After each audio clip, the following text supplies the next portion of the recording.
with Jenna.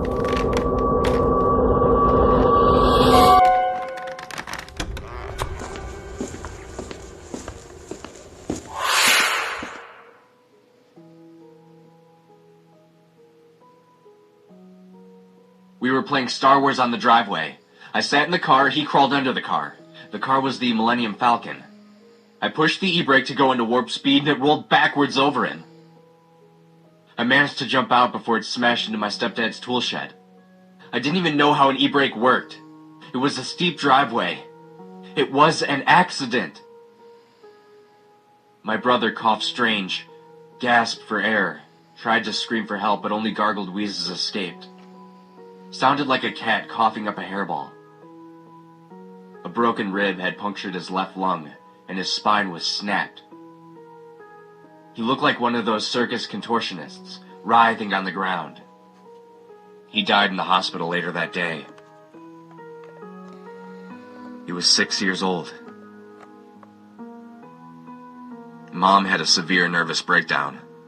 She called me by my dead brother's name. When she realized I wasn't my brother, she'd scream at me like I was an axe-wielding maniac.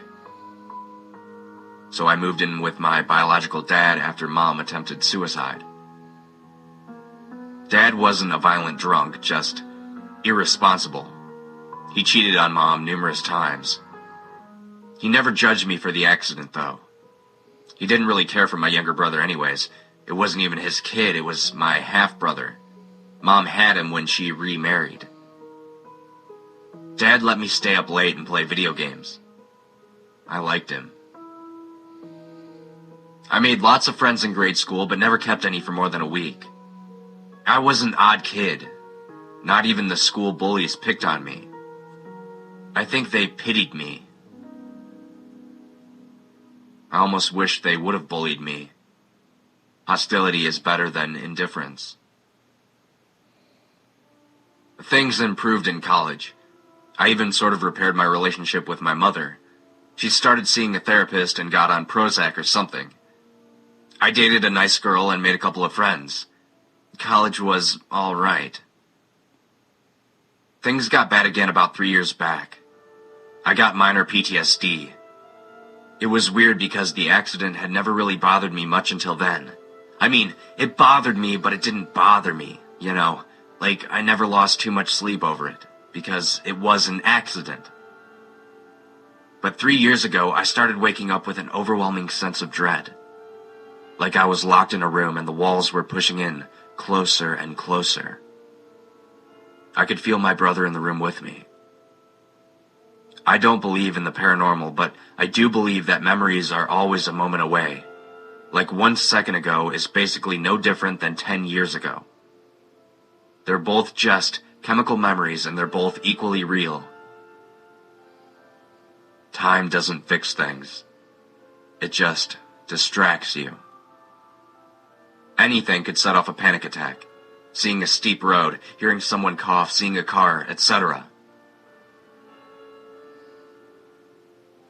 I started blaming myself for the accident. I used to think people made up guilt after accidental deaths.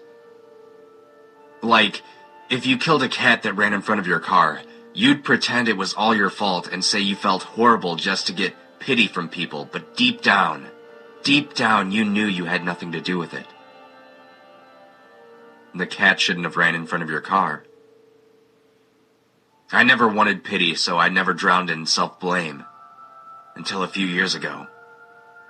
I genuinely believed it was all my fault. Like I should have known that pulling the e-brake would roll the car over him. I felt awful, like it may as well have been intentional. I heard his gargled coughs ringing in my head at night. I told all this to a therapist, and we worked it out. I feel better now. She was good at her job. I still tell the sob story of guilt to people, though. I hate the pity, but I love the attention. Actually, to be honest with you, I've been bullshitting this entire story. I've been telling people that story for the past few years to appear more interesting and more conflicted. I know that's fucked up, but Mom only paid attention to my half-brother. She could barely look at me. I reminded her of the drunk man that cheated on her and divorced her. When I was 6, she told me it was hard to love me because my eyes reminded her of Daddy.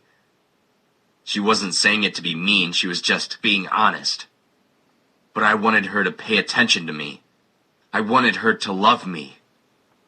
I knew the brakes on that car were old. I knew how an e-brake worked. I knew what gravity did. I knew my brother was crawling under the car. It was a sunny day. It was a steep driveway. But it wasn't an accident.